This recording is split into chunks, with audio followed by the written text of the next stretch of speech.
একজন দুইজন না, লক্ষ লক্ষ ক্রিয়েটর এই সমস্যায় ভুগতেছে। কি? In authentic engagement, monetization suspend, recommendation suspend. এগুলো কি আর ফেরত আসবে কিনা?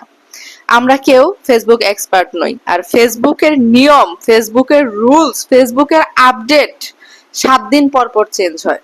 মানে কিভাবে যে তারা চেঞ্জ করে, তারা নিজেরাই কোনো স্থির পায় না যে কি করবে। একবার এইটা আনে তো আরেকবার ওইটা আনে, একবার এইটা আনে আরেকবার যখন ওইটা আনতে যায়, এই যে সিস্টেমের চেঞ্জ, এই সিস্টেমের চেঞ্জের ভিতর দিয়ে দেখা যায় যে ক্রিয়েটরদের অবস্থা খারাপ। ক্রিয়েটররা কোন দিকে যাবে বুঝে পায় না।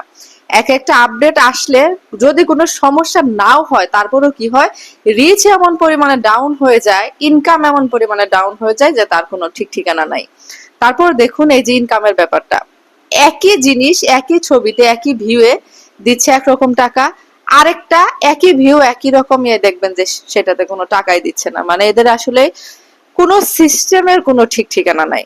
কি বলবো, মানে এগুলো আসলে এইভাবে বলাও যায় না। আর এই যে যে এই সমস্যাটাই মানুষ ভুগতেছে কোনো প্রকার কারণ ছাড়া, কিছু ছাড়া, নির্দিষ্ট কোনো এই ভিডিওতে সমস্যা না, সে সমস্যা না।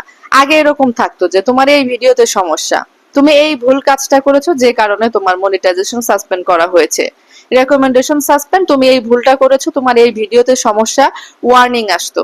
এগুলো কি ক্রিয়েটরদের জন্য একটা মানে সমস্যা না? বাংলাদেশ বলেন, ইন্ডিয়া বলেন, আরো অন্যান্য দেশ আছে যে দেশ থেকে মানে লক্ষ লক্ষ ক্রিয়েটররা শুধুমাত্র এইটার উপরে ডিপেন্ড করে তাদের সংসার চালায়। কেউ দেখা যায় যে তার বাচ্চার চিকিৎসা, কেউ তার মা বাবার ওষুধ কিনে দিচ্ছে, পুরো সংসারটা মোট কথা চুলা জ্বলে এই টাকায়।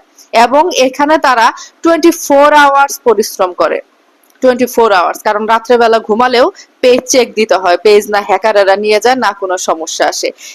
এই হচ্ছে অবস্থা। তাহলে ক্রিয়েটরদের সুবিধাটা কোথায়? ফেসবুক আমাদের থেকে সুবিধা নিবে, সুবিধা নিয়ে আমাদেরকে এইভাবে বিপদে ফেলার কারণটা কি? আর এটা ঠিক হবে কিনা? আর এই যে যে কতগুলো ভুয়া ডাক্তার এক্সপার্ট বের হয়েছে, তারা ধরেন শুধু আপনাদেরকে ভুজুং ভাজুং বুঝ দিবে। হ্যাঁ, এই সিফায় আসেন, ওই সিফায় আসেন, অমক বিকাশ করেন, তমক বিকাশ করেন, ঠিক করে দিব। তারপরে কি হয়? পয়সা নিয়ে চম্পট হয়ে যায়, ঠিক করার কোনো মানে কোনো কথাই না, ঠিক করে কোনো দেয় না। এই হচ্ছে অবস্থা। তাহলে ক্রিয়েটররা যাবে কোথায়? আর যারা মালিক, যারা ফেসবুক, তারা যদি এভাবে করে তাহলে ক্রিয়েটররা যাবে কোথায়?